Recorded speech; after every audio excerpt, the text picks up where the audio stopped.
We are moving into our next breakout session. So those of you who are not planning on being in here, it's time to skedaddle to your next session. All right. Okay, so this one, we have three new friends here. We have Michelle, Darlene, and George. And we are talking about addressing health misinformation to advance health literacy. This is something near and dear to my heart. So let's start out with Michelle. Michelle Spots serves as the Outreach and Engagement Coordinator for the network of the National Library of Medicine, Region 5. Michelle addresses the challenges of health literacy through collaboration with community partners to provide understandable and trusted health information programs and resources to support diverse and under-resourced populations. Michelle's library career has centered on outreach and partnerships to advance the public's access to meaningful health information. That's something that we can all appreciate. Darlene Caskey is the Community Engagement Coordinator for the network of the National Library of Medicine Region 6, located at the University of Iowa. By administering grants and developing programs in collaboration with organizational leaders, public and health science librarians, and local area health workers, she aims to improve literacy and increase equity through access, use, and understanding of health information. George Strawley here. George works on providing access to health information and programs through libraries, as well as on the planning and implementation of funding aimed at addressing health disparities. A former librarian in both the public and community college settings, he is based at the University of Utah, where he serves as Library Engagement Specialist for Region 4 of the network of the National Library of Medicine. Let's welcome our new friends. Thanks for that introduction. George, Darlene, and I have that coveted after lunch slot in the program, right? So in order to kind of mix things up a little bit, we're going to be using a polling software at different points throughout our presentation today, and it's called Poll Everywhere. And our Poll Everywhere expert is George, so he's going to explain to you how we're going to use that together. Okay, not maybe an expert. I don't know. Let's try. So anyway, we invite you to participate with us in this presentation. If you've done interactive polling before, just go ahead and click. Just use the QR code there, or if you're QR code averse, go to pollev.com and enter in misinfo, or text misinfo to 22333. That's 2 2s and 3 3s. And then you'll be able to text in your message. One tricky thing about this, though, we will have some multiple choice questions. And for those, if you're responding by text to a multiple choice question, you need to respond with the letter of the answer, not yes or no. Okay. So our first question is a little bit of a housekeeping item. Oh, yes. Are you all connected? That's good. All right. We seem to be in good shape there. All right. So our first question starts with a little housekeeping item. We need to tell our bosses who we're communicating with. So we're going to ask you to enter in your zip code. And we'll take a moment to do that. We got a lot of 5 3s. No surprise there.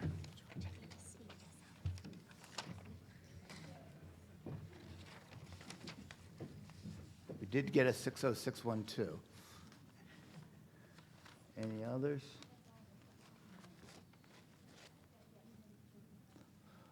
I'll give it another minute or so. Is everybody?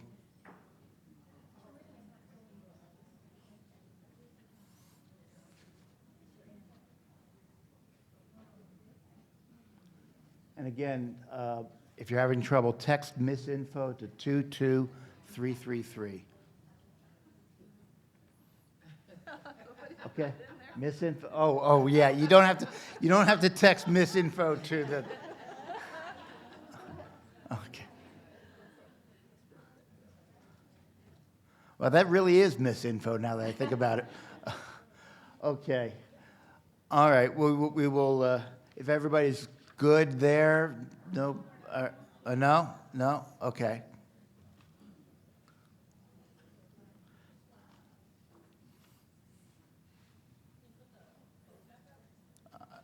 22333. It's, if you can see it at the top there.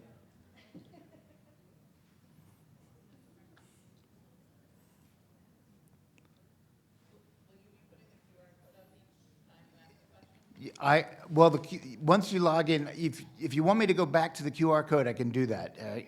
Why don't I do that for a second? Yeah, you only have to do it once. So if you didn't get the QR code, there it is.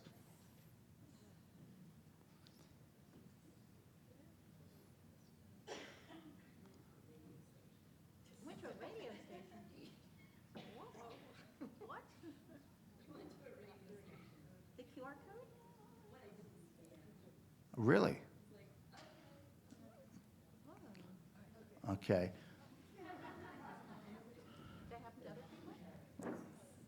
I think we got it here. All right. So our next question, I'm going to proceed on, is have you ever encountered health misinformation? And you can answer yes in my professional role, yes in my personal life, both, or not at all. And we're getting a lot of boths, which comes to be expected.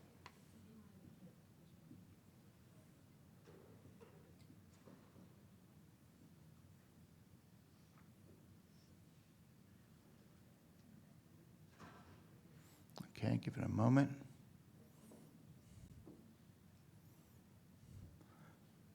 So most people have seen it in both their personal life and their professional life. Okay.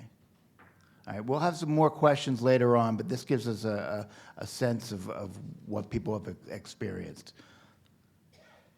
Okay, and with that, I'm going to pass it back to Michelle here. All right. Hopefully the evolving or revolving speakers will help you stay with us also. So I was honestly a little surprised that more people saw it in their personal life than their professional life. I mean, most of us said in both parts of our life, right? But those of you who delineated between personal and professional, I thought that was interesting. Seeing the responses that you all shared, we're hoping that our presentation today will be helpful to you. And here are the objectives for our time together. We're going to look at the difference between misinformation and disinformation, recognize the methods of dissemination and the scope of the problem, look at employing effective interpersonal strategies for addressing health misinformation, and then also identify some key resources to support mitigating health misinformation. So this may be review, but it's an important foundational point. Most healthcare providers practice evidence-based medicine. Evidence-based medicine refers to the standards of medical care that are grounded in evidence from well-designed and well-conducted research. When we share or point to health information, we want it to be factual or evidence-based. In the hierarchy here, as you go from the bottom of the pyramid to the top, the quality of the evidence is stronger. So if you see something towards the top of the pyramid that says it's a meta-analysis, it's going to have the strongest body of evidence, as opposed to an individual case report, which is near the bottom of the pyramid, which is literally a report consisting of one patient. So it's typically an anomaly that someone sees in medicine, or something that really is extremely rare, or it could be sort of the first identification of something to come. There are many different types of medical research studies, and this hierarchy of evidence pyramid ranks the study types based upon the rigor, which is the strength and precision of their research methods. The more rigorous the study, the stronger the evidence. One of the tracks at this conference has been on science literacy, and this is really important because a lot of freely available health information that is being shared is not grounded in evidence, but opinion. Going old school here. And we can see this all around us in the headlines and the social media posts. And we also know that health misinformation has real world and sometimes very tragic consequences. The coronavirus pandemic underscored the importance of knowing which health information sources to trust. This is true not only during a world health crisis, but also in the day-to-day need many people have for evidence-based health information to make important personal or family healthcare decisions. When it comes to health information, there is a lot of noise out there, but there's also help, which is why we're having this conversation today. So misinformation is so destructive to health, especially given the dynamics of the current global pandemic, that the U.S. Surgeon General, Dr. Vivek Murthy, has issued an advisory in which he states, health misinformation is a serious threat to public health. It can cause confusion, sow mistrust, harm people's health, and undermine public health efforts. Limiting the spread of health misinformation is a moral and civic imperative that will require a whole of society effort. Of the two areas, key areas of action that the Surgeon General recommends, there are two that directly relate to the work that we at the network of the National Library of Medicine do, and that you, as participants of this conference, are also engaged in. Excuse me. We can equip Americans with the tools to identify misinformation and make informed choices about the information that they trust and share. And we can invest in longer-term efforts to build resilience against health misinformation by helping to support and build literacy skills. And now I'll turn it over to George. I'm back with more questions. Okay. So let's, actually, first we're going to talk about the distinctions between misinformation and disinformation. I forgot about this part. And it's important to recognize that there is a difference between misinformation and disinformation. Misinformation is the creation and spreading of false or inaccurate information without malicious intent. Disinformation is the creation and spreading of false information with the intent to deceive. It's purposeful, and it's a subset of misinformation. Misinformation and disinformation can have an alarming impact on a person's trust and understanding of a topic. It's important to recognize the primary distinction between misinformation and disinformation is intent. Someone who spreads misinformation may simply be uninformed, whereas someone who spreads disinformation does so as part of a specific agenda. Misinformation can be prevalent in stressful times because people have trouble dealing with a lot of uncertainty. We've seen that. They come together and share information trying to make sense of what is happening. Again, there is no purposeful intent to share information that is not true. Let's take a closer look at these two. This is the U.S. Surgeon General's definition of health misinformation. It is information that is false, inaccurate, or misleading according to the best available evidence at the time. And that last phrase is very important. I think you would agree. Misinformation can be prevalent in stressful times because people have trouble dealing with a lot of uncertainty. They come together and share information trying to make sense of what's happening. And like I said, no purposeful intent to share information that isn't true. While misinformation is not shared with malicious intent, disinformation is calculated. Similar to a campaign, it is often well planned and executed over a period of time with subsequent disinformation building upon previous releases on the topic or subject. Disinformation is created to mislead, harm, or manipulate a person, a social group, an organization, or a country. It is used to advance a political agenda, enhance one's reputation, and possibly their ego for personal financial gain. And according to the Cybersecurity and Infrastructure Security Agency, which is within the Department of Homeland Security, for individuals and groups sharing health disinformation, their goal is to create chaos, confusion, and division. They also want to degrade confidence in U.S. institutions, which in turn undermines our ability to respond effectively to the pandemic or other health emergencies or issues. And this finding really should come as no surprise.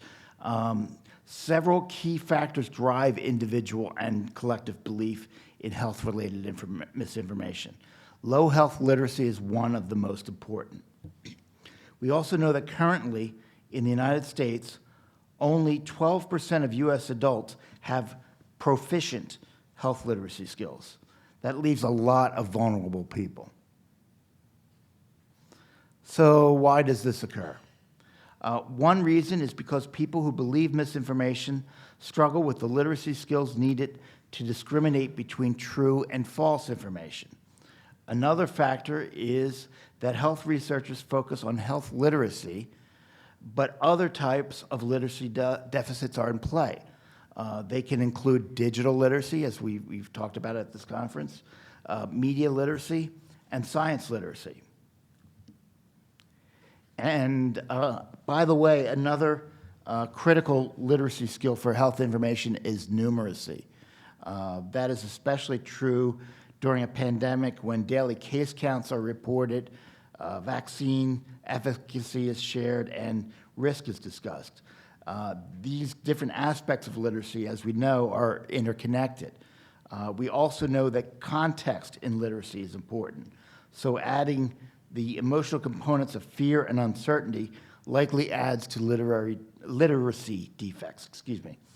Now it's a time for a couple more poll questions. So we got to the poll questions. So what was the topic of that health misinformation? If you answered that you did encounter health misinformation previously, what was the health topic of that misinformation?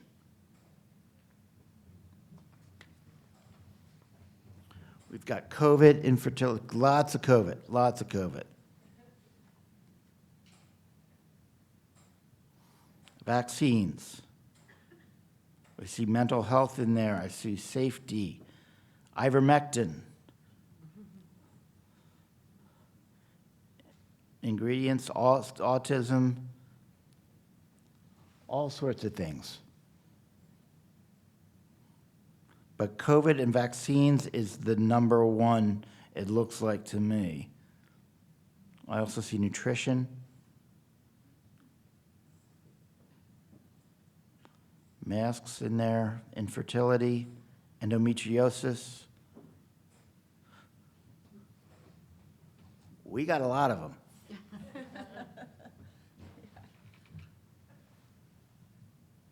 Okay, and I also, well, let's give it another moment or two, because you're still cranking them out.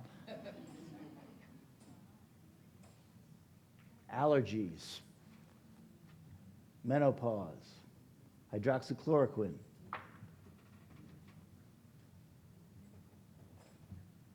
Okay, we'll stop it there. I skipped one question. I also wanted to ask you, where have you seen or heard health misinformation? Whether it was on social media or on the TV or something like that. Let's see where we stand in terms of where we've seen it.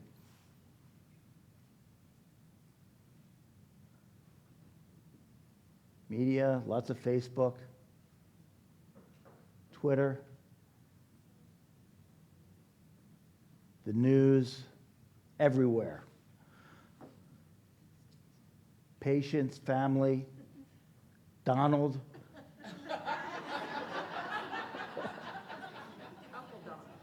Instagram. Yeah, but yeah, my Uncle Donald. My Uncle Donald.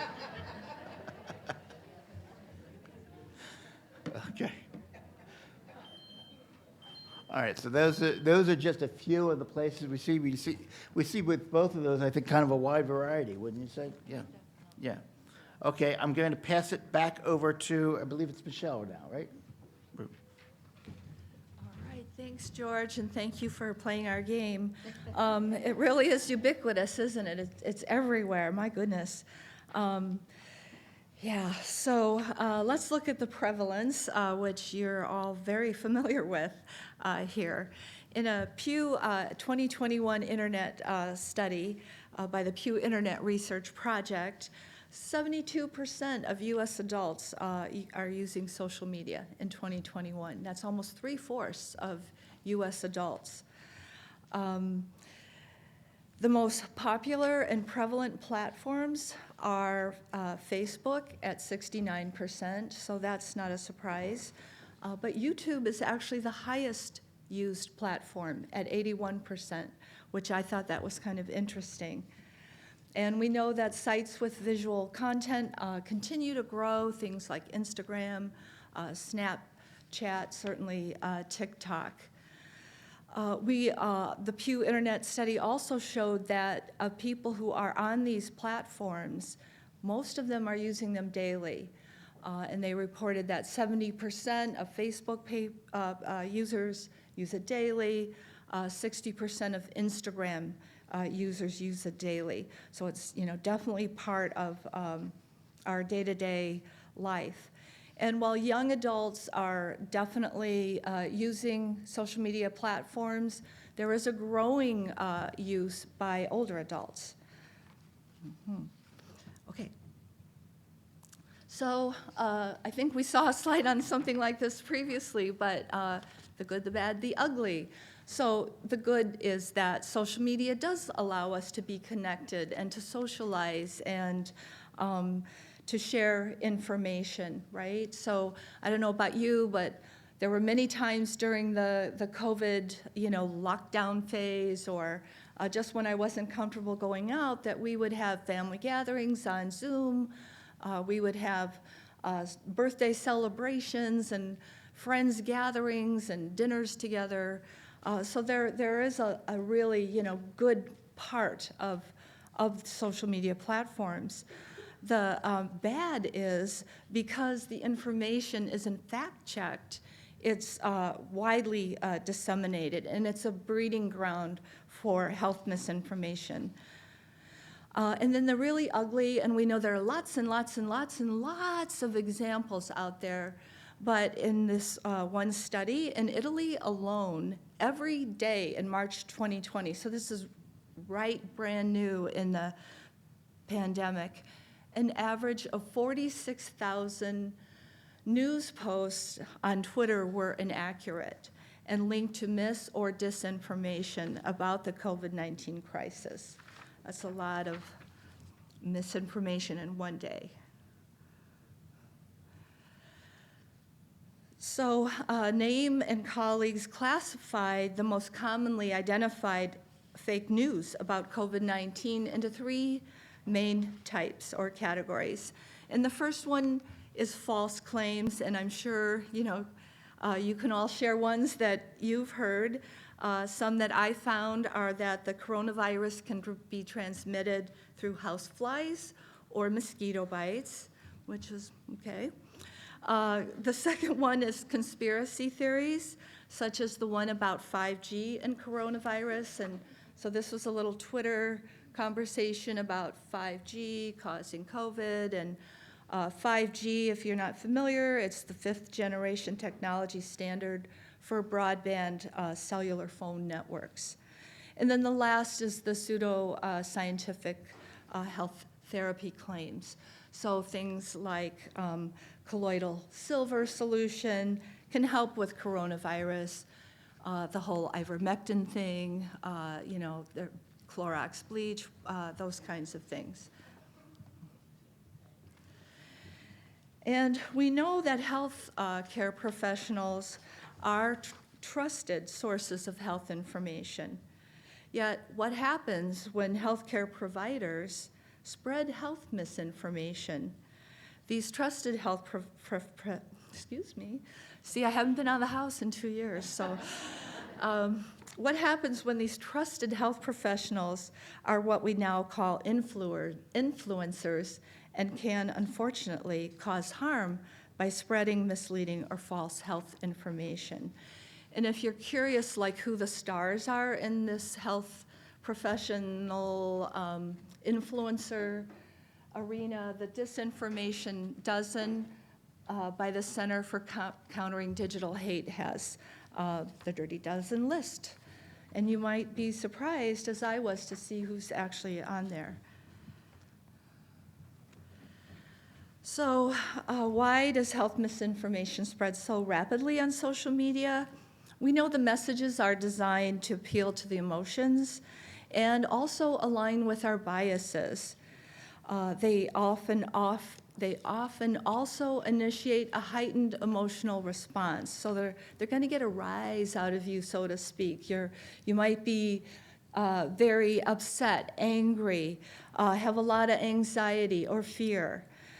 And when we have that sense, we often have an urgency to act. And so in this case, we often react and spread the misinformation with others, and that enables it to go viral.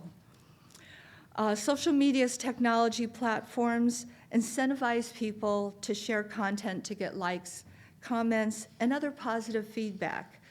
Engagement rather than accuracy are rewarded. So content that elicits an emotional reaction is shared more often than neutral content, regardless of its accuracy. And wait, there's more. A social media's platform algorithm determines what users see online. And again, content is based on its popularity or is similar to a person's previously viewed content. That previously viewed content is prioritized by the algorithms or the bots. And as a result, someone who is exposed to misinformation once could then start seeing more and more of it over time, further reinforcing their misunderstanding. So I think our speaker this morning talked about, his wife having a close relationship with Amazon, and, I know I certainly shop online, and I'm aware that if I'm looking for like sweatpants, because we're in a pandemic, then I'm gonna, the next time I go online, I'm gonna see ads for sweatpants, right? Yeah, so those are your bots and your algorithms at work. Okay. So 3 primary reasons people may be vulnerable to misinformation, and George touched on this a little bit. They may be confused about what is true versus what is false, suggesting that knowledge or various literacies are a primary factor. They can have strong pre-existing beliefs or an ideology that leads them to gravitate to information that supports their views, and they share that misinformation in order to justify those views. And then the third one is they neglect to sufficiently think about the truth or accuracy of content they see or read on social media. So they lack or don't utilize critical thinking skills or the skills needed to assess the trustworthiness of information. Okay, and now I think it's time for our final set of questions. Okay, next question. If you tried to address the health misinformation, do you think it made a difference? So think about that health misinformation encounter you had that you mentioned. And it's looking neck and neck here.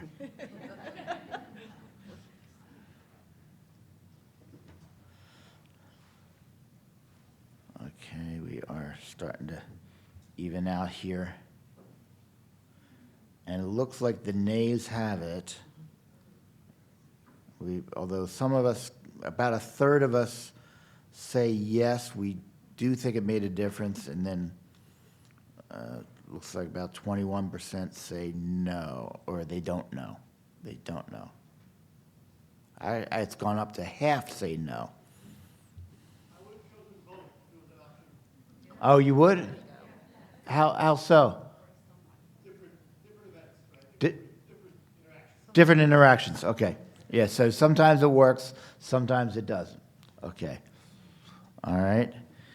And then our final question. What strategies have you successfully used to address health misinformation? So when you were addressing that health misinformation, what has worked for you? Data, kindness, referencing trusted resources or people, evidence-based social media account, evidence-based studies,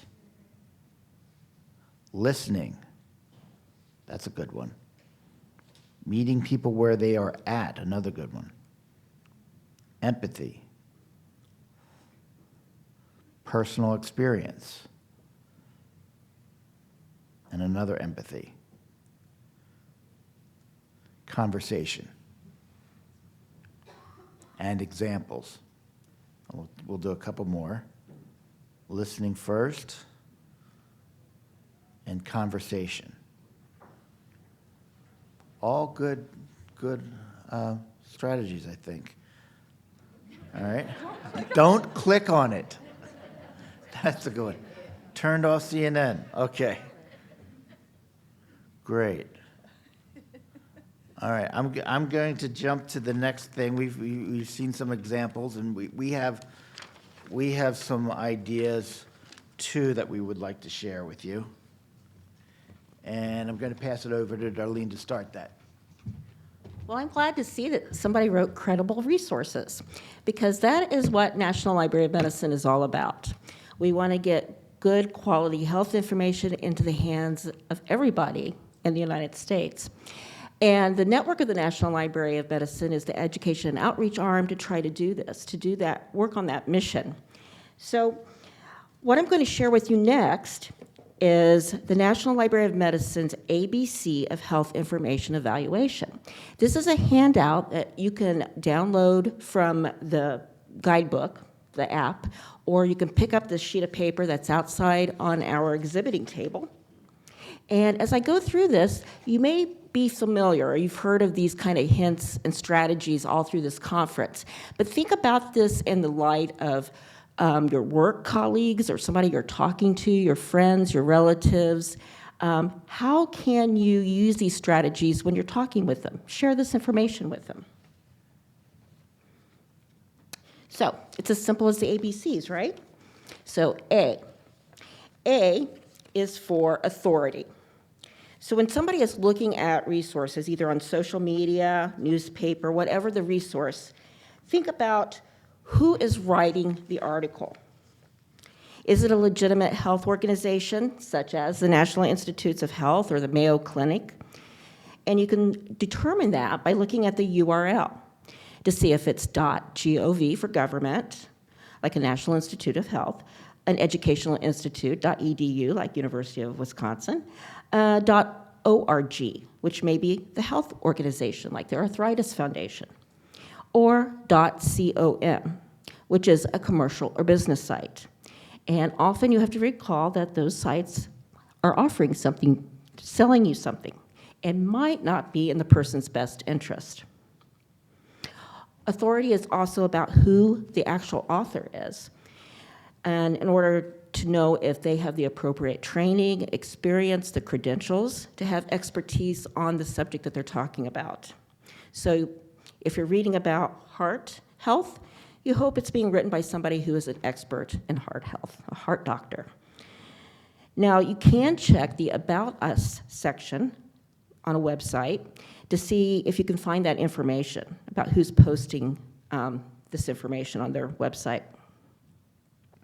And you may also learn who authors or writes content for the post and who reviews the site content.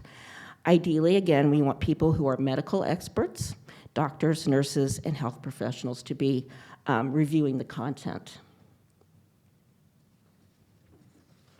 A is also about accuracy. You can tell if the information is based on sound medical research. Is it?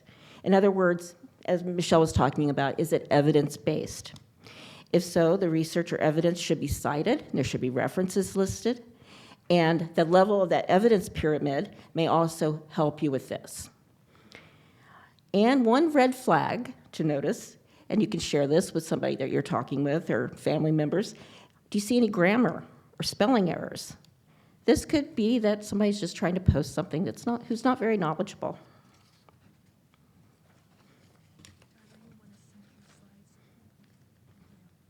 Are we on the right one now? Now we are. Bias. I forget to slide. Bias means that somebody's probably advertising something, and they might have a particular slant on the subject. So they're promoting a position, selling a product. For example, a drug company providing information about a health condition that features a drug or sells as a treatment is a possibility. If they're advertising on the site, just make sure it's clearly marked or labeled so that you can identify it and be kind of cognizant of this in the back of your mind. Another key thing to look at are the graphics, the fonts, and the words that are being used. Steer clear of the ones that play to those emotions that Michelle talked about earlier, such as things written in all caps, or those lots of exclamation points, or saying something like, "This is the miracle cure," or things your doctor doesn't want you to know. So any source like this, they're playing to your emotions, and these are tactics. So you might want to point that out to people you're talking with. Okay, then we get to C, the content. Is it current? Outdated health and medical information can be harmful, as we know, so it's important to know the date when the information was posted, last updated, or reviewed. Ideally, we want this to be as current as possible, because, right, health information changes daily, hourly sometimes, because science is a process, as we've learned during this conference. So if links are shared, check to see if the links work, because if they don't, that site might be posting is not current, and that could be a red flag. Think about whether it has a consumer focus. So C stands for that. A trusted source typically supports the user's knowledge journey and points to additional information resources. And then there's the issue of confidentiality, which is also C. If you're looking for health information online, beware of sites that ask for personal information. And Michelle alluded to that with the bots and the algorithms.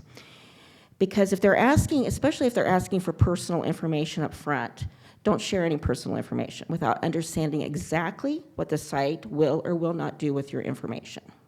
So be sure to share that with people you're talking with. Many commercial sites sell their aggregate data. Michelle talked about that. So you want to make sure you mention that to the people you're talking with so they can consider that. In some cases, sites collect and reuse information that is personally identifiable, such as your zip code, your gender, your birth date, and be sure to read and understand any privacy policy or similar language on the site, and don't sign up for anything that you do not fully understand or feel comfortable with. So this is information that we hope that you will share with people that you talk to and in your work life or in your personal life.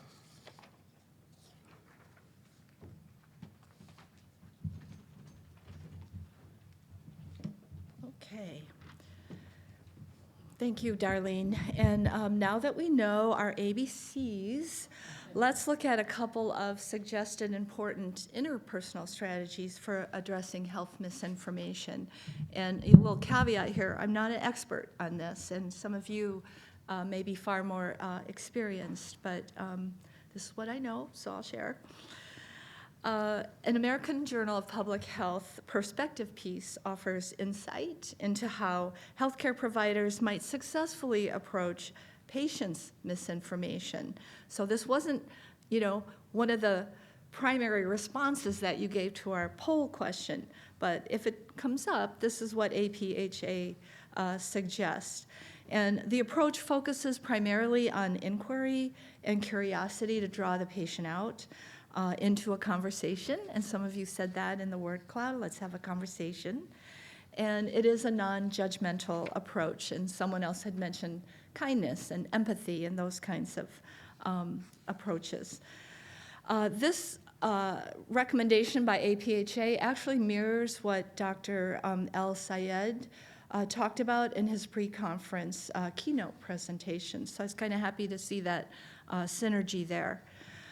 The APHA advises viewing the conversation as a patient teaching opportunity, as well as an opportunity to learn more about your patient. And like most of you know, in conversations with patients in a healthcare setting, we get a lot more information if we ask an open-ended question rather than yes, no, closed answer type question. We know that open-ended questions do open that door for conversation, especially if we listen first after we ask the question.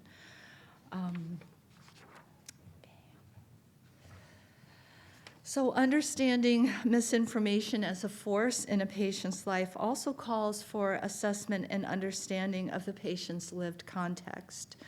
Often patients' experiences or those of friends and family affect how they relate to medical misinformation. So medical error in their care or that of a loved one may lead to mistrust of the healthcare system in general, and these individuals are more likely to believe misinformation that is focused on the dangers of traditional therapies. Similarly, so do experiences with health inequities and experience or knowledge of historic mistreatment. And as Dr. El Sayed shared, we need to acknowledge that. If someone shares that concern or that experience with us, we need to acknowledge that, explain why you are involved in this work now, and why it matters to you and your community. And of course, religious and spiritual beliefs and cultural norms contribute to patients' ideas about their bodies and may affect therapeutic choices. So again, to help alleviate patient-held misinformation, APHA advises a couple of steps. Acknowledge, listen, and empathize while pointing to appropriate information sources. And a lot of us said in the word cloud, data, facts, evidence-based, and we are all about the evidence-based medicine. But first, we have to find out where people are coming from. We don't want to clobber them over the head right away with data and facts. They're not going to hear that. They're not going to hear that. So first, have the conversation, deeply listen, and acknowledge what you've heard, and then gently redirect, if you will, or offer some appropriate information resources or evidence-based resources. Empower patients with accurate sources of information to meet the patient's own needs for self-education. And George will share information on a free, evidence-based, one-stop health information resource in just a few minutes. So I'll turn it back over to George. Okay, and just to go over what Michelle said just a moment ago, this information here was published in the November 16th Oregon Vaccine News blog. It was adapted from the U.S. Surgeon General's Community Toolkit for Addressing Health Misinformation. The approach echoes that of the perspective published in the American Journal of the Public Health. By the way, that Surgeon General's Toolkit is available on the web. It's a good resource. I was just looking at it just a couple of days ago. There are 3 good steps to addressing health misinformation. The first is, quite simply, to listen. This requires the type of listening where you also need to communicate connection. Let them tell you the reason behind their beliefs, and let them know you understand their fears. Don't risk cutting off the conversation, like Michelle said. Don't risk cutting off the conversation by jumping into fact-checking mode too quickly. And step 2 is to empathize. Again, ensure the person that you understand their difficulty in trusting some sources for information. Show that you care, as it will lead to a more open conversation. You know, you're talking as much about how they gather information as you are about the health issue. And step 3, only at step 3, do you get into the actual information. Here, you lead them to credible sources, and you want to underscore the need to protect one's health by using credible sources. So that's a nice 3-step process. And of course, we've got to talk about a credible source that we're involved with. As the world's largest biomedical library, the NLM, National Library of Medicine, curates and maintains Medline Plus. This completely free online health information resource has thousands of topics, including information on drugs and medical tests. All the resources on this site are designed for the public, so they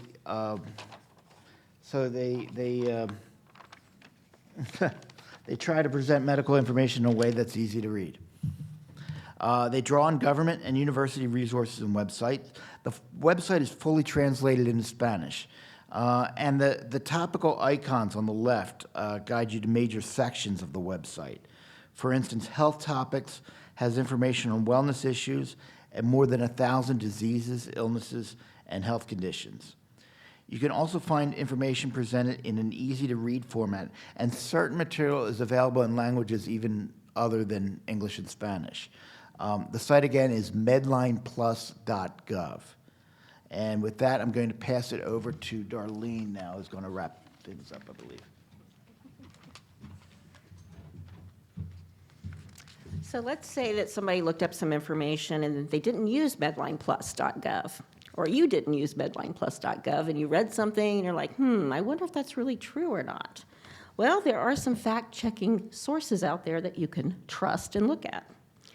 The first is fastcheck.org. It's a project of the Annenberg Public Policy Center. The SciCheck feature focuses exclusively on false and misleading scientific claims. This disinformation spread by partisans, or this is disinformation spread by partisans to influence public policy. Another site is the Center for an Informed Public at the University of Washington. It's another great site. Their mission is to resist strategic misinformation, promote an informed society, and strengthen democratic discourse. You'll find that they're also addressing COVID and health misinformation. You can check out their homepage as well as their resources page. Turn the page. This one we really like. It's the National Center for Complementary and Integrative Health, and it's called the Know the Science site. It's really good. Very clear, interactive modules that explain things like 9 questions to help you make sense of health research, the facts about health news stories, how medications and supplements can interact, or 6 commonly misunderstood words about complementary health approaches. So this web resource is a great tool to recommend to your patients, your clients, students, family, and friends. And then we've mentioned, and you've heard through the conference, and George just mentioned it as well, is the Surgeon General's Advisory. And they recently released this community toolkit for addressing health misinformation. So if you haven't downloaded it, looked at it, please go to the HHS website. It's available in both English and Spanish. It has some great tips to help individuals from all walks of life respectfully respond to misinformation. So that is what we wanted to share with you today. We hope you have some good questions for us that we hopefully can answer.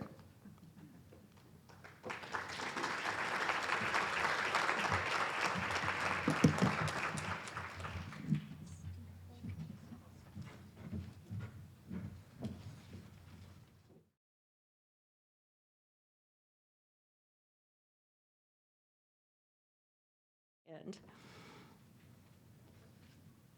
of any of the tools we shared, what's something that you might like to go out and try?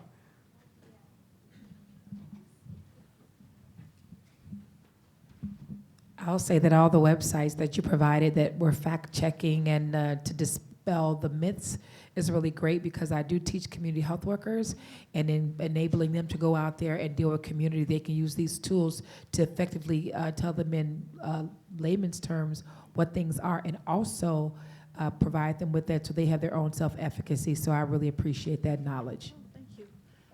Yeah, thank you so much for that. You just made my day. And speaking of teaching community health workers, NNLM, in conjunction with a subaward they received from the All of Us Research Program, worked with the Wisconsin Health Literacy and created these digital literacy skills tools that you could find online.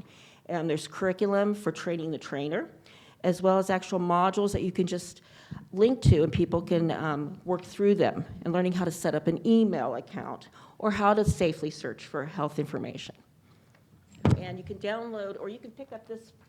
You can pick up this flyer outside at the table as well.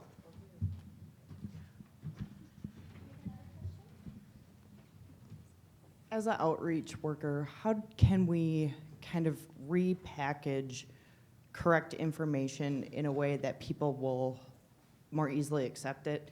They don't like to see NIH, CDC, or any of those listed. So how do we cite them without scaring people off? Well, everything NIH produces, and please don't record this, but everything NIH produces is in the public domain. So you can just take their name off of it and send it out there. You can cite it in 3-point type at the bottom of the thing. And, that's all good. That information is not copyrighted, so you are free to lift and use as it meets your needs. And I will say, to your point, a lot of information when the public does get it, they're like, no, I don't want this. So what we've done, we've gone ahead and taken it and changed some of the icons on it to make it more acceptable, but then we made the citing very small because they weren't going to look for it anyway, but at least it was there and we wouldn't get dinged for that. So that's the way we circumvent it, because again, community receives information differently, and we have to be able to accommodate them in order for them to even digest it. So if we have to repackage it a bit to make it more acceptable, that's acceptable. But we do still cite it very small, but it is on the document. I might add too, if you say it came from a library source, libraries are often trusted resources. We're the National Library of Medicine. Just saying library doesn't usually raise too big of a red flag, we hope. And I'll mention that who it comes from is often as important as the organization that provides the evidence. We've seen that there've been a couple sessions regarding community health workers and getting trusted people in the community to deliver the information. Not only that, sometimes what we have done is also cite large academic institutions that do research. Also, when people don't want to see CDC or DHS or something like that, you can often cite a large academic institution that does a lot of their own research.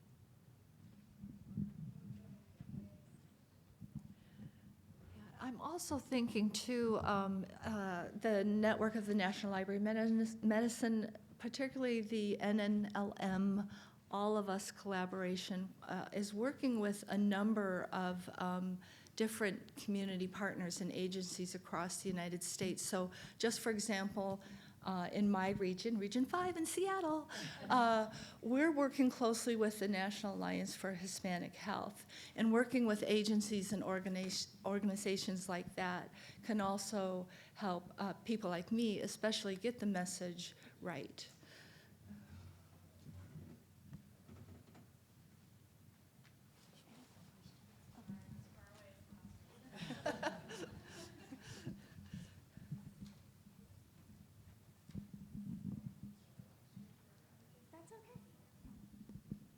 Hey, so all of us have kind of seen during the COVID pandemic that the scientific community, along with everyone else, was sort of learning new things about the virus in real time. So obviously the scientific understanding of things like, does it live on surfaces? What things impact transmissibility? Efficacy of different sorts of masks has changed. And so I think many people use that as a basis for discrediting any scientific information that comes out because of that evolution. How can the kind of health and scientific community help fix that? I've actually been thinking about that because in the pre-conference, Dr. El Sayed said science is a process, but people don't understand that, right? So we think if we, hear a, news report about some major medical finding, it's fact, when it's just a fact on the journey that's continuous to the truth, so to speak. So I think we really need to reframe science, I think is part of what he was saying, and really teach people that science is always evolving. That's the nature of science, right? Remember the pyramid, it's like we're always trying to push the envelope for evidence that helps us come to some basis of understanding. Just reframing science as not absolute, but a process, I think is part of the key. And anybody else have thoughts on that, or George, Darlene? Well, I was just going to say that requires transparency, and I think our patient education, should acknowledge that.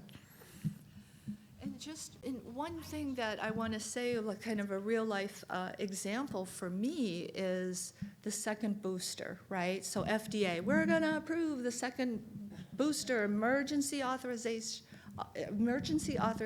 use. And then what happens? It's all over the news. Everywhere you look, it's, should I get a second booster? People start trying to figure out where to go to get a second booster. It's not widely available yet, right? So the practice of medicine lags behind the announcement of the latest, kind of COVID discovery. And for me, from my vantage point, that's a total disconnect. Why isn't there more collaboration and cooperation in how we sort of share those findings so that if I tell you, we've approved the booster, everybody's ready, set to go and have that available. That doesn't build trust the way that we're communicating, in my opinion. I would fall back on Maya Angelou's words. They might be more convincing than others. Do the best you can with what you know. I'm not quoting exactly. And when you know better, do better. And maybe that's something that would resonate with a lot more people than some of the other things we would say. Yeah. Okay.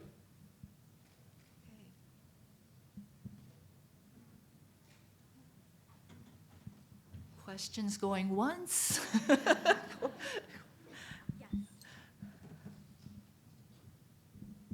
In the last, 15, 20, 30 years, was misinformation, disinformation, was that even a thing, would you say?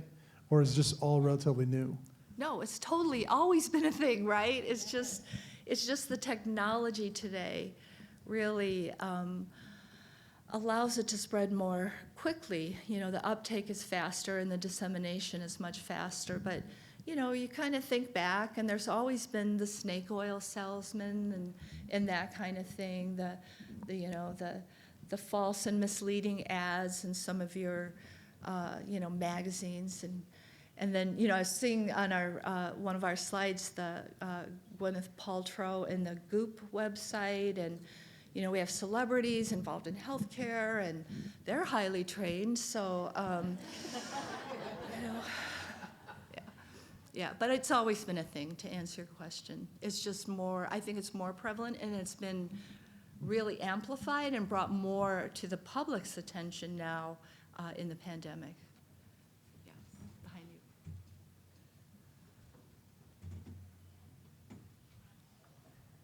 Right, I shouldn't have worn heels today.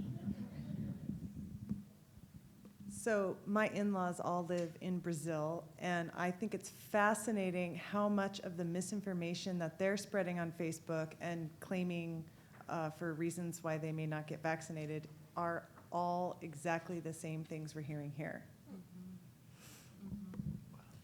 Yeah, I have no comment for that, but it's not surprising.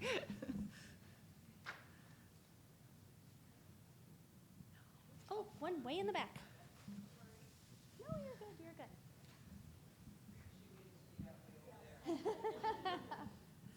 So while she's walking over there, I'm just going to put in a shameless plug for the mystery speaker that follows us because, no, I went to the guidebook thing and I looked up the talk, and he's talking about health misinformation. So I'm going to be very curious to hear what he has to say and add to the conversation. Or she. I mean, we don't know. So I just wanted to dovetail on the previous question about, has this health misinformation always existed? And I've been a nurse for over 30 years and have seen lots of desperate people go to desperate measures to try to find answers for the health issues that they have. And as a result of it, I've seen people spend thousands of dollars on things that certainly have no scientific basis at all.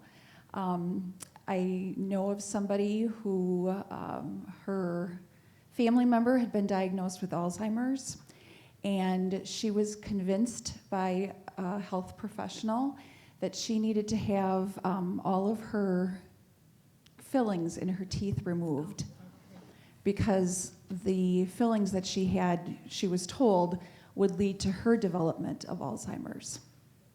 And so she was spending hundreds of thousands of dollars because, of course, insurance wasn't going to cover that in order to move forward in that. So, and that's just one example. There's many, many, many others out there. So I think what's happened is COVID has collectively brought everybody together with the same desperation to try to find answers.